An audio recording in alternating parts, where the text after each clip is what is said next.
AV news కి స్వాగతం. ముందుగా ముఖ్యాంశాలు.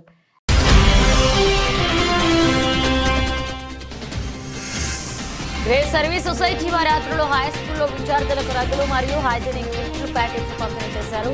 వినపాక ఎమ్మెల్యే పాయం వెంకటేశ్వర్.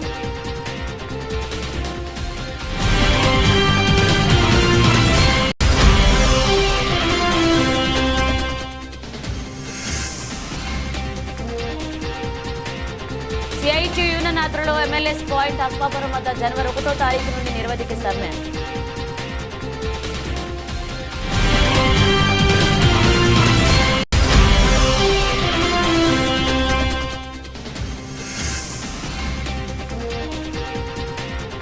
సజ్జల కుటుంబంపై భూ కబ్జా ఆరోపణలు, విచారణకు పవన్ ఆదేశం.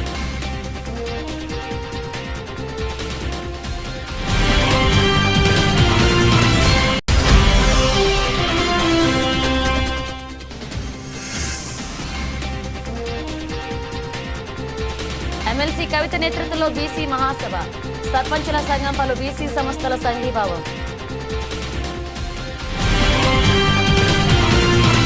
తెలంగాణ ప్రభుత్వం మహిళలకు అన్ని రంగాలకు ప్రాధాన్యత ఇస్తుందని మంత్రి పొన్నం ప్రభాకర్ అన్నారు. సిద్దిపేట జిల్లా అక్కన్నపేట మండల కేంద్రంలో భారతదేశ తొలి మహిళా ఉపాధ్యాయురాలు సావిత్రిబాయి పూలే 194వ జయంతి సందర్భంగా ఆమె చిత్రపటానికి పూలమాలలు వేసి నివాళులర్పించారు. సావిత్రిబాయి పూలే మహిళలు చదువుకోవాలని నినాదించి సమాజంలో మేము సగమని ఎదగడానికి కారకులయ్యారని అన్నారు. సావిత్రిబాయి పూలే మహిళలు కూడా చదువుకోవాలని నినదించి ఈరోజు సమాజంలో మేము సగం అనేటువంటి పరిస్థితికి ఎదగడానికి కారకులైనటువంటి సావిత్రిబాయి పూలే జయంతి సందర్భంగా వారికి ఘనంగా నివాళులర్పిస్తా ఉన్నాం. వారిని తెలంగాణ ప్రభుత్వం పక్షాన గౌరవించుకొని మహిళా ఉపాధ్యాయ దినోత్సవం కూడా ప్రకటించినాం. వారి పట్ల అపారమైన గౌరవం ఉంది. ఈరోజు తెలంగాణ ప్రభుత్వం తరఫున మహిళా ఉపాధ్యాయ దినోత్సవంతో పాటుగా రాష్ట్రం మొత్తం అధికారికంగా వారిని గౌరవించే విధంగా కార్యక్రమాలు చేస్తూ ఉన్నాం. తప్పకుండా సావిత్రిబాయి పూలే ఏ మార్గదర్శకత్వం చేసిందో ఆ సూచన మేరకు ఈరోజు ప్రపంచ స్థాయిలో మహిళలందరూ కూడా పోటీ పడే విధంగా మన భారత మహిళలు అన్ని రంగాల్లో మేము ఉన్నామంటూ ముందుకు వస్తూ ఉన్నారు. నేను భవిష్యత్తులో మరింతగా మహిళలకు సంబంధించి ఇంకా అన్ని రంగాల్లో అవకాశాలు దొరికిపుచ్చుకునేటువంటి విధంగా ఎదగాలని కోరుకుంటూ ఇప్పటికే తెలంగాణ ప్రభుత్వం అన్ని రకాల మహిళలకు ప్రాధాన్యత ఇస్తూ ఉంది. ఉచిత బస్సు మహిళలతో పాటుగా ఇందిరమ్మ ఇండ్లతో పాటుగా మహిళా సంఘాలందరినీ కూడా పటిష్టవంతం చేసి కోటీశ్వరులను చేయాలని విధంగా విద్యా వ్యవస్థలో వారికి అనేక రకాల వసతులు కలిగిస్తూ ప్రత్యేకంగా అనేకమైనటువంటి సౌకర్యాలు కలిగేసే ఈ సందర్భంలో ఆ మార్గదర్శకత్వం మహిళల గురించి ఆలోచించే విధంగా చదువుకునేటువంటి పోరాడి ఆనాడు నిషేధం ఉన్నటువంటి పరిస్థితుల్లో కూడా చదవాలని గట్టిగా మాట్లాడినటువంటి సావిత్రిబాయి పూలే గారి జయంతి సందర్భంగా వారికి ఘనంగా నివాళులర్పిస్తారు. రోడ్డు నిబంధనలు పాటిస్తూ ప్రతి ఒక్కరూ ద్విచక్ర వాహనదారులు హెల్మెట్ ధరించాలని సిద్దిపేట ఏసీపీ మధు తెలిపారు. జనవరి మాసాన్ని రోడ్డు భద్రతా మాసంగా ప్రకటించినట్లుగా తెలియజేశారు. రోడ్డు భద్రతా వారోత్సవాల్లో భాగంగా సిద్దిపేట పాత బస్టాండ్ వద్ద హెల్మెట్ పై అవగాహన బైక్ ర్యాలీని ఏసీపీ మధు జెండా ఊపి ప్రారంభించారు. అనంతరం ద్విచక్ర వాహనదారులకు సిద్దిపేట పోలీసులు పువ్విచ్చి హెల్మెట్ పై అవగాహన కల్పించారు. ఈ నెల అనంతరం రోడ్డు నిబంధనలు పాటించని వాహనదారులపై కేసులు నమోదు చేస్తామని ఏసీపీ హెచ్చరించారు. సిద్దిపేట జిల్లా ప్రజలకు నూతన సంవత్సర శుభాకాంక్షలు. తెలంగాణ రాష్ట్ర ప్రభుత్వం ఈ జనవరి నెల మొత్తంగా రోడ్ సేఫ్టీ మాసంగా ప్రకటించడం జరిగింది. ఈ సందర్భంగా ఈ నెల మొత్తం కూడా ప్రతిరోజు కూడా ఒక ప్రోగ్రాం చేయడం జరుగుతుంది. దానిలో భాగంగా ఈరోజు సిద్దిపేట ప్రజలకు జిల్లా ప్రజలకు హెల్మెట్ మీద అవగాహన కల్పించడానికి నిర్ణయించినది. అదేవిధంగా రేపు సీట్ బెల్ట్ మీద అవగాహన కల్పించడం జరుగుతుంది. ఈ విధంగా రోజుకొక ప్రోగ్రాము చేయటం జరుగుతుంది. కాబట్టి ప్రజలందరూ కూడా దీన్ని గమనించి సేఫ్టీ మాసోత్సవాన్ని గమనించి అందరూ కూడా దాన్ని పాటించవలసిందిగా కోరుతున్నాం. అదేవిధంగా అందరూ కూడా దాన్ని అలవాటుగా చేసుకొని ప్రయాణాన్ని కొనసాగించవలసిందిగా ఈ సందర్భంగా అందరినీ కోరుతున్నాను. ఈరోజు ఏం చేయటం లేదు, తర్వాత మేము అవగాహన కల్పించిన తర్వాత కేసులు బుక్ చేయడం జరుగుతుంది. తమ జీవనాధారమైన తాటి ఈత వనాన్ని సోలార్ ప్రాజెక్టు కోసం నేలమట్టం చేస్తున్నారు అంటూ పెద్దపల్లి జిల్లా కలెక్టరేట్ వద్ద పాలకుర్తి మండలం రానాపూర్, కన్నాల, లక్ష్మీపూర్ గ్రామాలకు చెందిన గౌడ సంఘాల నాయకులు ఆందోళన చేపట్టారు. తరతరాలుగా కులవృత్తిని నమ్ముకుని జీవిస్తున్న తమకు జీవనాధారమైన తాటి ఈత చెట్లను రాత్రి వేళల్లో ఎన్టీపీసీ అధికారులు ఎలాంటి సమాచారం ఇవ్వకుండా నేలమట్టం చేస్తున్నారు అని ఆరోపించారు. తమకు నష్టపరిహారం చెల్లించి బాధ్యులైన అధికారులపై చర్యలు తీసుకుని న్యాయం చేయాలని డిమాండ్ చేశారు. నా పేరు జాగిర్ అంజీ గౌడ్, సర్వాయి పాపన్న మోకుదెబ్బ గౌడ సంక్షేమ సంఘం రాష్ట్ర అధ్యక్షునిగా వివరిస్తున్నాను. నేను ఈ క్రమం లోపల పెద్దపల్లి జిల్లా మన తెలంగాణకే ఆదర్శమైనటువంటి జిల్లా. ఇటువంటి జిల్లా లోపల ఇలా గౌరవ మంత్రివర్యులు చెప్పినా కూడా అధికారులు వాళ్ళ ఆదేశాలను బేఖాతరు చేస్తూ ఇలా గీతా కార్మికుల పొట్ట మీద కొట్టుకుంటూ దాదాపుగా 20-25 సంవత్సరాల నుంచి అదే ప్రాంతంలో ఏదైతే అంటే ఎన్టీపీసీకి వీళ్ళు భూములు ఇచ్చినప్పటికీ అప్పుడు ఏం చేస్తారంటే వీళ్ళు చెరువు నిర్మాణం కోసం మాత్రమే భూసేకరణ జరుగుతుంది, మీకు పర్యావరణానికి ఎట్లాంటి మేము ఆటంకం కలిగించామని చెప్పి అప్పుడున్న రానాపూర్ సంబంధించిన గ్రామస్తుల రైతుల దగ్గరికి వెళ్ళి భూసేకరణ అనేది చేయడం జరిగింది. తద్వారా అప్పటి నుంచి వాళ్ళు ఏం చేస్తున్నారంటే ఆ ప్రాంతంలో ఈత చెట్లు ప్రత్యక్షంగా ఇప్పుడు కూడా మనం ఆన్ ఫీల్డ్ చూస్తే క్షేత్రస్థాయిలో చూసినట్టయితే ఈ రోజు కూడా అదే గ్రామానికి సంబంధించినటువంటి గీతా కార్మికులు అక్కడ తాళ్ళు ఈదులు గీసుకుంటా వాళ్ళు జీవనోపాధి పొందడం జరుగుతుంది. మరి ఈ క్రమం లోపల జరిగినటువంటి ఒక దుర్మార్గమైన చర్య ఏంటంటే ఆ ప్రాంతానికి సంబంధం అంటే కొన్ని గ్రామాలు అక్కడికి వెళ్ళి. నా పేరు వడ్లకొండ రవీంద్ర గౌడ్, నేను ఎల్కల్పల్లి గ్రామం నుంచి వచ్చాను. నేను ఈరోజు వచ్చిన కారణం ఏంటంటే నేను గత 40 సంవత్సరాల నుంచి మా నాన్న ఇదులు గీస్తూ బతుకుతారు. ఎన్టీపీసీ ప్రభావిత గ్రామం అది ఎల్కల్పల్లి. ఎన్టీపీసీ ప్రభావిత గ్రామం అయిన రాణాపురం, కన్నాల వీళ్ళ గౌడ సంఘం పిలుపు మేరకు నేను ఈరోజు రావడం జరిగింది. మా వాళ్ళు ఏం చేశారంటే గత కొన్ని రోజులుగా అక్కడ జరుగుతున్న పరిణామాలు ఏంటంటే మేము ఇన్ని రోజులు నేను గీత వృత్తి మీద ఆధారపడి మా తాతలు గీత వృత్తే, మా నాన్న కూడా గీత వృత్తే, అందులో భాగంగా నేను చదువుకున్నప్పటికీ నేను ఎంఏ సోషియాలజీ పీజీ చేశాను. అయినా ఎలాంటి ఉద్యోగ అవకాశాలు లభించక నేను మా తండ్రి పిలుపు మేరకు బిడ్డ మనకు ఎలాంటి ఉద్యోగాలు దొరికాయి, ఈ ప్రభుత్వం కానీ ప్రభుత్వ నాయకులు మనకు ఉద్యోగాల అవకాశాలు కల్పించారు. మనకు ఏదైతే తరతరాల నుంచి వస్తుండే వృత్తి ఏదైతుందో నేను కూడా అదే వృత్తిని చూపిస్తారా రారా నేర్చుకో అంటే నేను నేర్చుకున్నా. అలాంటి క్రమంలో గత 20 సంవత్సరాల నుంచి నేను ఉల్లి చేత బట్టి ఈదులు గీసుకుంటాను. అందులో నాకు తెలిసిన ఈదులు ఏంటంటే ఎన్టీపీసీ డ్యామ్ ఈదులే మాకు ఒక కన్న తల్లి లాంటివి అవి. అలాంటి క్రమంలో నేను అవే వచ్చే ఆ యొక్క ఆదాయాన్ని నా యొక్క కుటుంబాన్ని జీవనం పోషించుకోవడానికి దాన్ని ఆధారంగా చేసుకొని బతుకుతున్నాను. అయితే ఇలాంటి క్రమంలో ఎన్టీపీసీ యాజమాన్యం తన మొండి వైఖరితో ఏం చేసిందంటే లక్షల ఈతవనాన్ని ఒక నిర్దాక్షిణ్యంగా నేలమట్టం చేసింది. అలాంటి చేసి బూడిద చెరువులను సోలార్ ప్లాంట్ ఏర్పాటు చేసింది. ఇటు కాలుష్యాన్ని రజకులను అభివృద్ధి బాటలో పయనించేలాగా వారికి అండగా ఉంటానని ఆంధ్రప్రదేశ్ రజక సంక్షేమ మరియు అభివృద్ధి కార్పొరేషన్ చైర్పర్సన్ సి సావిత్రి తెలియజేశారు. గొల్లపూడి బీసీ భవన్లో గురువారం ఏర్పాటు చేసిన ఆంధ్రప్రదేశ్ రజక సంక్షేమ మరియు అభివృద్ధి కార్పొరేషన్ డైరెక్టర్స్ ప్రమాణ స్వీకార కార్యక్రమంలో చైర్పర్సన్ సి సావిత్రి మాట్లాడుతూ రజకులకు ఈరోజు శుభదినమని, దానికి కారణం ఎంపికైన 15 మంది డైరెక్టర్ల చేత చైర్పర్సన్గా నేను ప్రమాణ స్వీకారం చేయించటమే అన్నారు. ఇప్పటి వరకు ఏ ఒక్క కార్పొరేషన్ చైర్మన్ కూడా ఇలా ఎంపికైన డైరెక్టర్ల చేత ప్రమాణ స్వీకారం చేయించలేదన్నారు.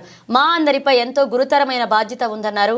ప్రభుత్వం అందించే అన్ని సంక్షేమ అభివృద్ధి ఫలాలు రజకులకు అందించి వారికి సమాజంలో ఒక గుర్తింపు తీసుకొస్తామన్నారు. అంతేకాకుండా రజకుల సంక్షేమానికి ఉపాధికి సంబంధించిన జీవోలను ప్రభుత్వం అమలు చేసి వారికి వృత్తిపరంగా మరింత ప్రోత్సహించాలన్నారు. రాష్ట్రంలో ఉన్న అన్ని సంక్షేమ హాస్టల్స్లో బట్టలు ఉతికే పనిని రజకులకు అందించే విధంగా ప్రభుత్వం చర్యలు తీసుకోవాలని, దీనికోసం ఉన్న జీవోలను పటిష్టంగా అమలు చేయాలన్నారు. ప్రభుత్వం అందించే అన్ని అభివృద్ధి ఫలాలు రజకులకు చేరితే ఆ జాతి అభివృద్ధి బాటలో పయనిస్తుందన్నారు. రజకుల స్థలాల్లో లాండ్రీ షాపులు పెట్టేందుకు అవకాశం ఇవ్వాలని కోరుతున్నామన్నారు. రజకుల కులస్తులకు కూటమి సర్కారు ఎంతో ప్రాధాన్యత ఇస్తుందన్నారు. రజక కుల వృత్తులకు చెందిన పనిముట్లు వారికి అందించే విధంగా చర్యలు తీసుకోవాలన్నారు. చిట్ట చివరి రజక బిడ్డ వరకు ప్రభుత్వ సహాయం అందేలాగా చూస్తామన్నారు. తొలుత జ్యోతి ప్రజ్వలతో కార్యక్రమాన్ని ప్రారంభించిన అనంతరం చైర్పర్సన్ డైరెక్టర్ల చేత ప్రమాణ స్వీకారం చేయించారు. రాష్ట్రంలో అన్ని జిల్లాల నుండి రజక సంఘాల నాయకులు పెద్ద ఎత్తున పాల్గొన్నారు.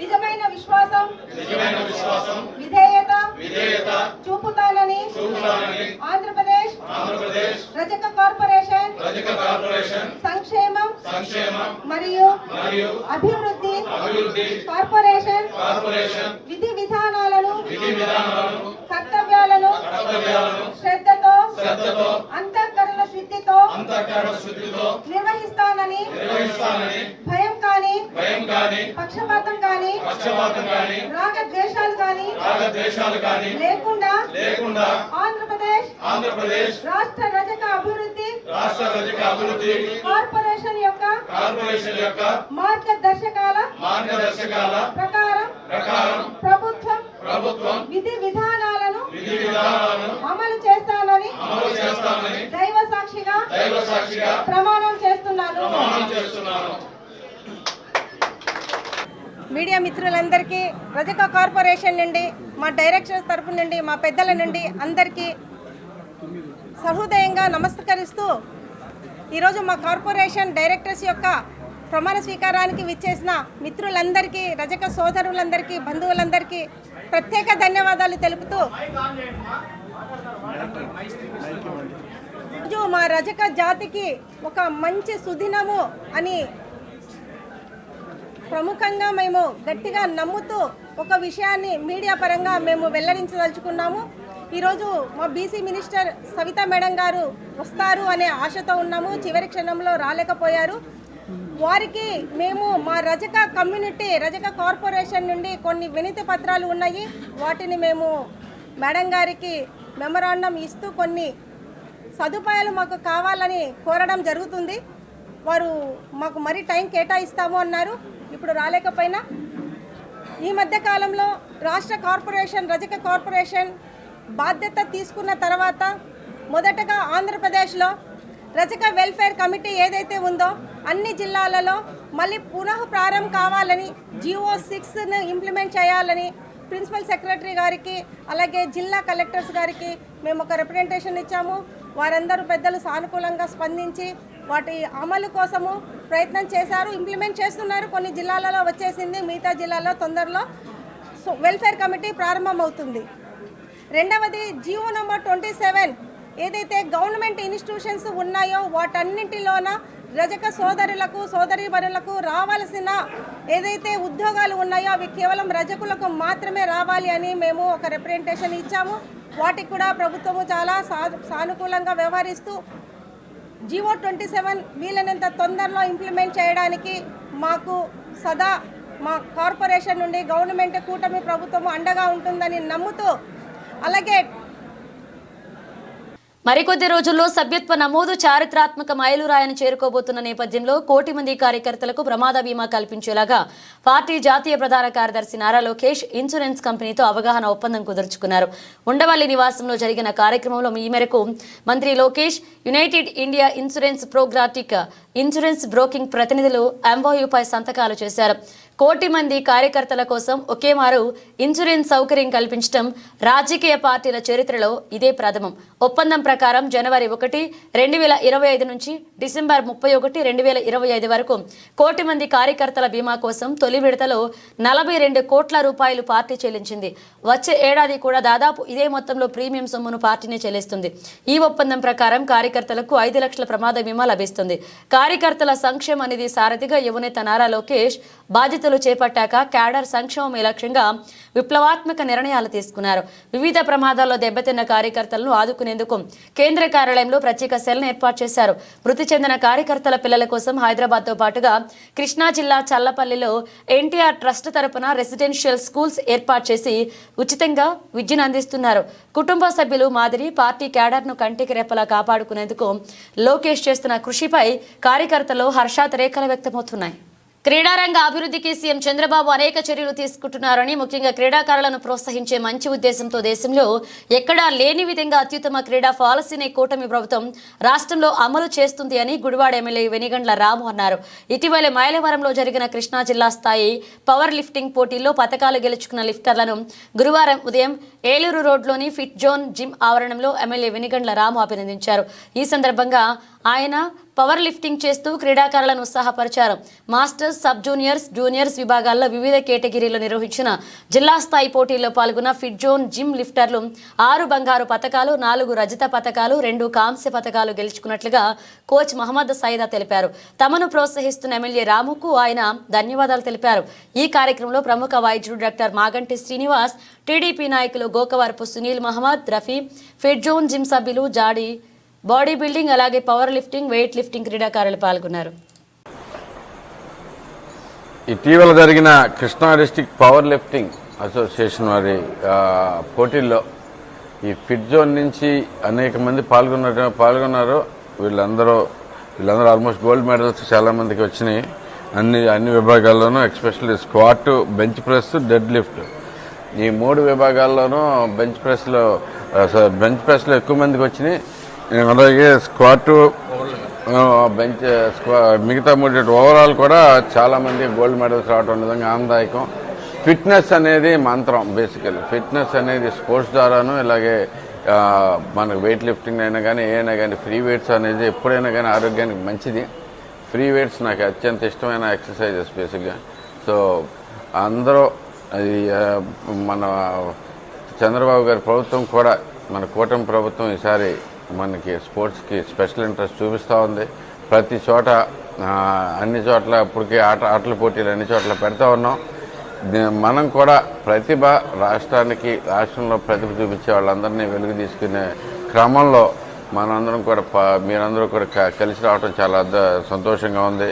మరిన్ని పథకాలు ఇలాగే సాధించండి. అలాగే స్పోర్ట్స్ని ఒక ఇంట్రెస్ట్గా తీసుకుని ఎప్పుడైనా కానీ రన్ చేసుకుంటే మనకు కూడా మన ప్రభుత్వానికి కూడా చాలా మంచి పేర్లు వస్తాయని చెప్పేసి, అంతేకాకుండా 5% రిజర్వేషన్ కూడా కల్పించే అవకాశం ఉంది, కల్పిస్తున్నాం. కాబట్టి మన ప్రభుత్వంలో అందరూ స్పోర్ట్స్ని కూడా ఇంట్రెస్ట్లో చూపించండి. చదువులతో పాటు స్పోర్ట్స్ కూడా మంచిది. వ్యక్తిత్వ వికాసానికి ఎప్పుడైనా కానీ స్పోర్ట్స్ బాగా హెల్ప్ చేస్తాయి. చదువుకుంటే ఎంత జ్ఞానం వస్తుందో మనకి సహజంగా మనిషిగా మనం ఎదగడానికి కూడా స్పోర్ట్స్ చాలా దోహదపడుతుందని చెప్పేసి అందరికీ తెలియజేసుకుంటూ సెలవు తీసుకున్నాను. మరొకసారి ఫిట్ జోన్ వారందరికీ కంగ్రాచులేషన్స్ చెప్తాను. రైల్వే జాబ్స్ వస్తాయి. Thank you.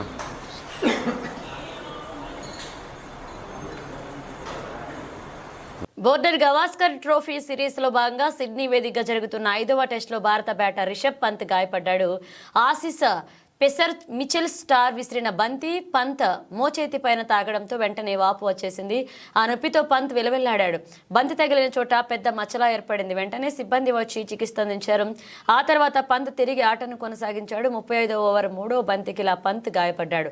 బంతి బలంగా తాకడంతో వెంటనే స్టార్క్ పంత్ వద్దకు వచ్చి పరిస్థితిని అడిగి తెలుసుకున్నాడు. ఈ మ్యాచ్లో టాస్ గెలిచి బ్యాటింగ్ చేస్తున్న టీమిండియా 72 పరుగులకే కీలకమైన 4 వికెట్లు పారేసింది. ఒక ఓపెనర్లు కేఎల్ రాహుల్, ఎస్ఎస్వి జైస్వాల్ తక్కువ స్కోర్లకే పెవిలియన్ చేరారు. ఆ తర్వాత క్రీజులోకి వచ్చిన శుభమన్ గిల్, విరాట్ కోహ్లీ కూడా నిరాశపరిచారు. అయితే పంత్, రవీంద్ర జడేజా చాలాసేపు క్రీజులో పాతుకుపోయారు. మరొక వికెట్ పడకుండా ఈ ద్వయం ఆచితూచి ఆడింది. సంధ్యా థియేటర్ కేసులో హీరో అల్లు అర్జున్ రెగ్యులర్ బెయిల్పై నాంపల్లి కోర్టు మరి కాసేపట్లో తీర్పు వెలువరించనుంది. ఇప్పటికే ఇరువైపులా వాదనలు విన్న న్యాయస్థానం తీర్పును శుక్రవారానికి వాయిదా వేసింది.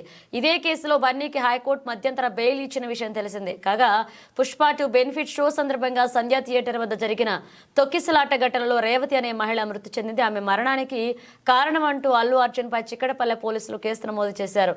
ఇక రాంపల్లి కోర్టు రిమాండ్ విధించడంతో ఆయనను పోలీసులు చెంచల్గూడ జైలుకు తరలించారు. అయితే హైకోర్టు మధ్యంతర బెయిల్తో ఆయన విడుదలయ్యారు. మరోవైపు నాంపల్లి కోర్టు విధించిన రిమాండ్ ముగియడంతో రెగ్యులర్ బెయిల్ కోసం పిటిషన్ దాఖలు చేశారు. కేసు విచారణకు ఆయన వర్చువల్ గా హాజరయ్యారు. భారతీయ స్టాక్ మార్కెట్ల చరిత్రలోనే అతిపెద్ద పబ్లిక్ ఇష్యూ రాబోతుంది. ముఖేష్ అంబానీ సారథ్యంలోని దేశీయ టెలికాం రంగ దిగ్గజం రిలయన్స్ జియో ఏకంగా 35,040 కోట్ల ఐపోపీకి వస్తున్నట్లుగా తెలుస్తుంది. అధినేత అంబానీ ఈ ప్రక్రియకు గ్రీన్ సిగ్నల్ ఇచ్చినట్లుగా సమాచారం. దీంతో ఇప్పటిదాకా హ్యుందాయ్ పేరిట ఉన్న భారీ ఐపీఓ 27,870 కోట్ల రికార్డు త్వరలోనే కనుమరుగయ్యేటట్లుగా గత ఏడాది అక్టోబర్లో వచ్చిన హ్యుందాయ్ పబ్లిక్ ఇష్యూనే ప్రస్తుతం దేశంలో వచ్చిన ఇనీషియల్ పబ్లిక్ ఆఫర్లలో అతిపెద్దదిగా ఉంది. ఈ ఏడాది జూలై, డిసెంబర్లో జియో ఐపీఓ రావచ్చన్న అంచనాలు ఉన్నాయి. ఇక సంస్థ విలువ 10 లక్షల కోట్ల పైనే $120 బిలియన్ ఉంటుందని లెక్కిస్తున్నారు. అమ్మకాన్ని ప్రస్తుత షేర్లు, కొత్త షేర్లు 2 పెట్టవచ్చని సమాచారం. ప్రధాన ఇన్వెస్టర్ల కోసం ఇప్పటికే ప్రీ ఐపీఓ ప్లేస్మెంట్ కోసం చర్చలు కూడా మొదలయ్యాయి. కాగా నిరుడు జూలైలో గ్లోబల్ ఇన్వెస్ట్మెంట్ బ్యాంకింగ్ సంస్థ జెఫ్రీస్ ఈ ఏడాది $112 బిలియన్ విలువతో రిలయన్స్ జియో ఐపీఓ వస్తుందంటూ చెప్పిన సంగతి ఇదిలా ఉంచే గడిచిన 10 ఏళ్లలో తొలిసారి గత ఏడాది రిలయన్స్ ఇండస్ట్రీస్ లిమిటెడ్ షేర్లు మదుపరులకు నష్టాలను మిగిల్చాయి.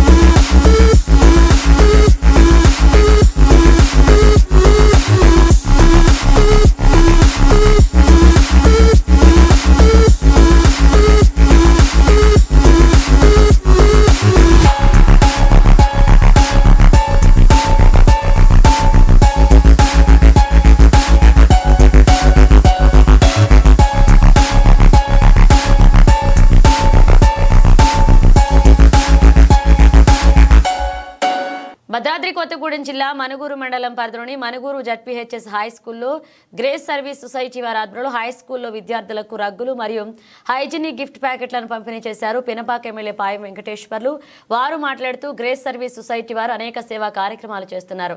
తల్లిదండ్రులు లేని పిల్లలను చదివిస్తూ నిరుపేద కుటుంబాల పిల్లలకు ఉచిత విద్యను అందిస్తూ అనేక సేవా కార్యక్రమాలు చేస్తున్న గ్రేస్ సొసైటీ అధ్యక్షులు ఎంఎల్ ప్రసాద్ సంస్థను అభినందించారు.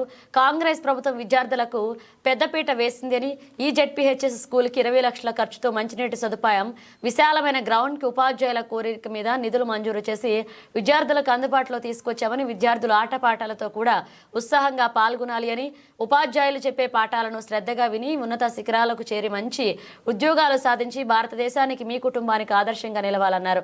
ఈ కార్యక్రమానికి Manuguru MEO Swarnalatha, ZPHS school HM Nagajyothi, grace service society అధ్యక్షులు ఎంఎల్ ప్రసాద్, మనుగూరు మండల కాంగ్రెస్ పార్టీ అధ్యక్షులు పిననరి నవీన్, కాంగ్రెస్ పార్టీ మండల నాయకులు, మహిళా నాయకులు, కార్యకర్తలు పాల్గొన్నారు. పాల్గొన్నటువంటి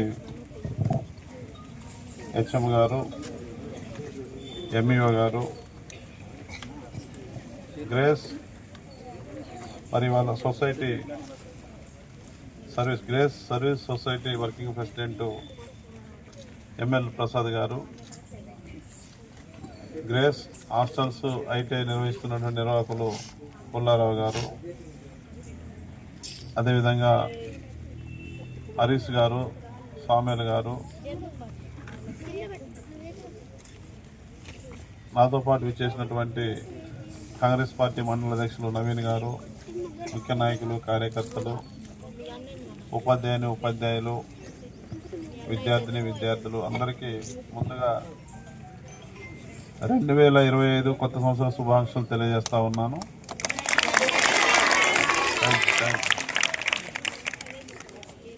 ఈరోజు జనవరి 2వ తారీఖు కొత్త సంవత్సరంలో నిన్నే అడుగుపెట్టాం. మనం వీడ్కోలు కూడా ఘనంగా పలికాం. మన ప్రాంతంలో, మన తెలంగాణ వ్యాప్తంగా కూడా 2023 ఎండింగ్ రోజున తెల్లవారులు సంబరాలు సరదాలతోని దేశం మొత్తం, ప్రపంచం మొత్తం కూడా కొత్త సంవత్సరానికి వెల్కమ్ చెప్పడం జరిగింది. 2024 సంవత్సరంలో మనం మంచి చెడు సుఖాలు సంతోషాలు అన్నీ కూడా అనుభవించి ఒక మెమొరీగా మనల్ని వదిలేసి వెళ్ళింది 2024 సంవత్సరం. అవన్నీ కూడా మనకు జీవితంలో మరచిపోలేనటువంటి జ్ఞాపకాలు. ఈ కొత్త సంవత్సరంలో కూడా మనందరికీ, ప్రజలందరికీ మంచి జరగాలని, సుఖ సంతోషాలు దేవుడు ప్రసాదించాలని. కామారెడ్డి బీసీ డిక్లరేషన్ అమలుతో పాటుగా స్థానిక సంస్థల ఎన్నికల్లో బీసీలకు 42% రిజర్వేషన్లు అమలు చేయాలన్న ప్రధాన డిమాండ్లతో ఎమ్మెల్సీ తెలంగాణ జాగృతి అధ్యక్షులు కల్వకుంట్ల కవిత రాష్ట్ర ప్రభుత్వంపై రణబేరీ మోగించారు. ఈ విషయాల్లో గత కొన్నాళ్లుగా బీసీలో చైతన్యం తీసుకొస్తున్న ఆమె శుక్రవారం హైదరాబాద్లో పెద్ద ఎత్తున బీసీ మహాసభ నిర్వహణకు ముందుకొచ్చారు. ప్రముఖ సంఘ సంస్కర్త సావిత్రిబాయి పూలే జయంతిని పురస్కరించుకుని ఇందిరాపారు వద్ద ఈ బీసీ మహాసభ నిర్వహించనున్నారు. కవిత పిలుపు మేరకు ఇప్పటికే వివిధ బీసీ ప్రజా సంఘాలు మహాసభకు సంఘీభావం ప్రకటించాయి. తాజాగా గురువారం మరొక 2 సంఘాలైన విద్యార్థి జేఏసీ, అంబేద్కర్ యువజన సంఘాలు తమ సంపూర్ణ మద్దతును ప్రకటించాయి. ఎమ్మెల్సీ కవిత తలపెట్టిన బీసీ మహాసభ కార్యక్రమానికి గురువారం సాయంత్రం వరకు పోలీసులు అనుమతి ఇవ్వకపోవడంపై సర్వత్రా ఉత్కంఠ నెలకొంది. ముందుగా నిర్ణయించిన కార్యక్రమానికి అనుమతి ఇవ్వకపోవడంపై బీసీ సంఘాల ప్రతినిధులు ఆందోళన నెలకొంది. దీంతో ప్రభుత్వ తీరుపై బీసీ సంఘాలు తీవ్రంగా మండిపడ్డాయి. భద్రాద్రి కొత్తగూడెం జిల్లా అస్పాపురం మండలంలో తెలంగాణ సివిల్ సప్లై జీసీసీ హమాలీ వర్కర్లు యూనియన్ సిఐటియు యూనియన్ ఆధ్వర్యంలో ఎంఎల్ఎస్ పాయింట్ అస్పాపురం వద్ద జనవరి 1వ తారీఖు నుండి నిరవధిక సమ్మె కొనసాగిస్తూ వాళ్ల న్యాయమైన డిమాండ్లు పరిష్కరించాలని డిమాండ్ చేశారు. 3/10/2024 జరిగిన వేతన ఒప్పందం ప్రకారం జీవో విడుదల చేయాలని, అలాగే సివిల్ సప్లై హమాలీల వలె జీసీసీ హమాలీలకు పీఎఫ్ సౌకర్యం కల్పించాలని, సివిల్ సప్లై జీసీసీ హమాలీలకు పని భద్రత కల్పించాలని, జీవో ప్రకారం జనవరి 2025 నుండి ఏరియర్స్తో సహా చెల్లించాలని, 60 సంవత్సరాల పైబడిన హమాలీలకు పింఛన్ సౌకర్యం కల్పించాలని తదితర డిమాండ్లను పరిష్కరించాలని డిమాండ్ చేశారు. కార్యక్రమంలో హమాలీలు ఐలయ్య, లింగయ్య, ఉప్పలయ్య, శ్రీను, లింగారెడ్డి పాల్గొన్నారు. వైసీపీ కీలక నేత సజ్జల రామకృష్ణారెడ్డి కుటుంబంపై భూ కబ్జా ఆరోపణలు వచ్చాయి. కడప శివార్లో 52 ఎకరాల చుక్కల భూములు, అటవీ భూములు, ప్రభుత్వ భూములను సజ్జల కుటుంబీకులు ఆక్రమించుకున్నారు అంటూ వచ్చిన ఆరోపణలు రాజకీయంగా కలకలం రేపుతున్నాయి. ఈ కబ్జా వ్యవహారంపై ఏపీ ప్రభుత్వం సీరియస్ అయింది. భూ కబ్జా వ్యవహారంపై విచారణ జరపాలి అంటూ డిప్యూటీ సీఎం పవన్ కళ్యాణ్ ఆదేశాలు జారీ చేశారు. సజ్జల కుటుంబం కబ్జాలపై పూర్తి నివేదిక ఇవ్వాలని అటవీ రెవెన్యూ శాఖ అధికారులను ఆదేశించారు.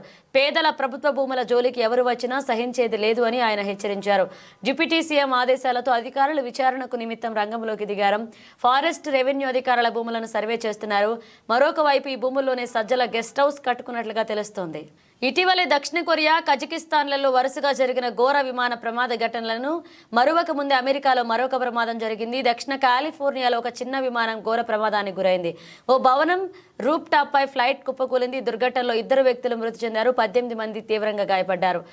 పుల్లెర్టోన్లోని ఆరెంజ్ కౌంటీ సిటీలో ఈ ప్రమాదం జరిగింది. గురువారం మధ్యాహ్నం 2:09 గంటల సమయంలో ఘటన జరిగిందని పోలీసులు వివరించారు. పుల్లెర్టోన్ మున్సిపల్ ఎయిర్పోర్ట్కు సమీపంలో ప్రఖ్యాత డిస్నీల్యాండ్ పార్కుకు 10 కిలోమీటర్ల దూరంలో ఈ ప్రమాదం జరిగిందని పోలీసులు వివరించారు. క్షతగాత్రాలను తక్షణమే హాస్పిటల్కి తరలించినట్లుగా పేర్కొన్నారు. విమానం కూలిన చోట భారీగా మంటలు ఎగిసిపడ్డాయని, దట్టమైన పొగ ఆవరించిందని సమాచారం అందిన వెంటనే ఘటనా స్థలానికి చేరుకుని ఆర్పివేశామని పోలీసులు తెలిపారు. భద్రతా నిమిత్తం చుట్టుపక్కల భవనాల్లో జనాలను ఖాళీ చేయించామన్నారు. విమానం కూలిన భవనం కమర్షియల్ సముదాయమని, బిల్డింగ్ కొంతమేర దెబ్బతిందని పోలీసులు పేర్కొన్నారు.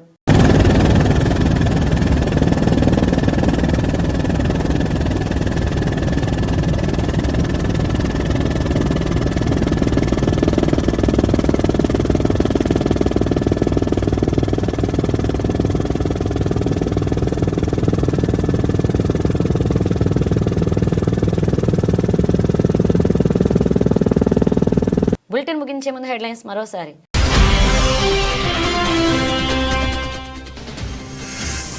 గ్రేట్ సర్వీస్ సొసైటీ వారి ఆధ్వర్యంలో హై స్కూల్లో విద్యార్థులకు రగ్గులు మరియు హైజీనిక్ కిట్లు ప్యాకెట్లు పంపిణీ చేశారు. వినపాక ఎమ్మెల్యే పాయం వెంకటేశ్వర్.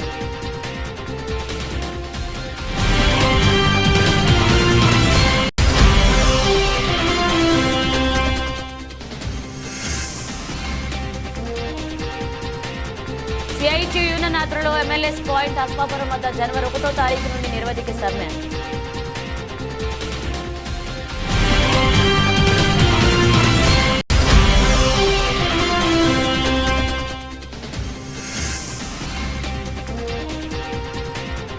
సజ్జల కుటుంబంపై భూ కబ్జా ఆరోపణలు, విచారణకు పవన్ ఆదేశం.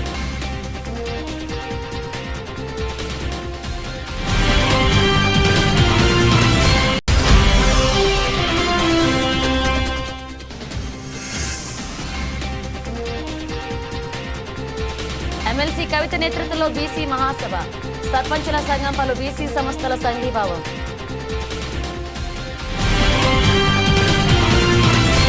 ఇవి బులెటిన్ అప్డేట్స్. మరిన్ని అప్డేట్స్తో మళ్ళీ కలుద్దాం.